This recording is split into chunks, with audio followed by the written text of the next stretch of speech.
If you're gonna see Logan in theater, make sure you get there early. Just trust me on this, there's something at the beginning that you definitely don't want to miss. Remember all that happy stuff at the end of X-Men Days of Future Past, where Wolverine wakes up and he's in the X-Mansion and he sees that everyone is back and is alive and well? Yeah, well, picture that but opposite, and you have Logan. It's the year 2029 and the future looks bleak. Most of the mutants are gone with only a handful of survivors left, and we see an aged Logan who works as a limo driver and spends his days making back alley deals on prescription drugs for Xavier. He and another mutant named Caliban are taking refuge in an abandoned smelting plant in Mexico and are taking care of an old and senile Professor X. Eventually, they come into the custody of a young girl named Laura with mutant abilities much like Logan's, and the movie pretty much becomes an escort and protect mission, Terminator 2 style. Only the package they are protecting can slice open your throat if you piss her off enough.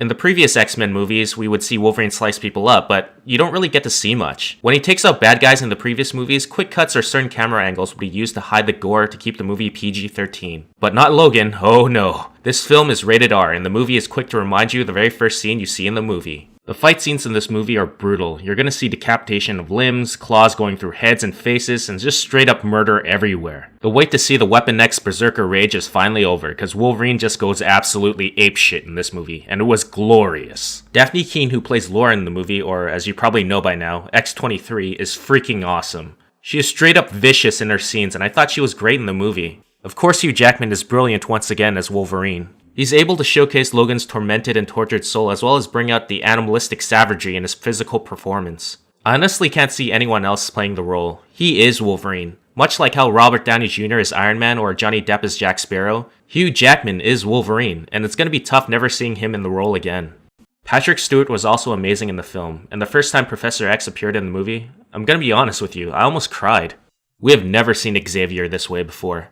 Here we have the most powerful mind in the world, who is now reduced down to this old and decrepit shell of himself. First time we see Professor X, he's living inside this tanker, and is clearly suffering from some sort of dementia, just blurting out random things. It was pretty hard to see him go from this proper regal professor dressed in suit and tie, to this crazy old man who looks like he hasn't bathed in months. The movie is definitely not your cookie-cutter blockbuster superhero movie. I would say that it's more of a dark, character-driven drama with action scenes. The film is just depressing and bleak, but in a good way. We have Logan and Professor X who have lived these storied lives and are clearly facing some hard times, and the movie really piles on the feels when portraying how shitty their situations are. But the movie wasn't all rain and storm clouds. There were quite a few comedic moments in the movie to lighten up the somber mood of the film. The film's scale is definitely dialed back. Superhero movies often follow a certain formula, leading to a final act with a large battle against the villain to prevent an end-of-the-world scenario that is surrounded in a CGI tornado. Logan takes the opposite approach, and what we end up with is a very intimate look into these characters that we have grown attached to over the span of 17 years. As for negatives, there aren't a lot that I can point out except that I felt the second act of the movie kinda dragged. It wasn't like I felt like there should have been more action scenes, it's just that the pacing of the film sorta slowed down during the middle to establish this relationship between Logan and X-23. After following these characters on film over a span of multiple movies, I thought the film wrapped up to a pretty satisfying conclusion. In the end, Logan was an amazing film and at times was just heart-wrenching to watch, but totally makes me a happy panda.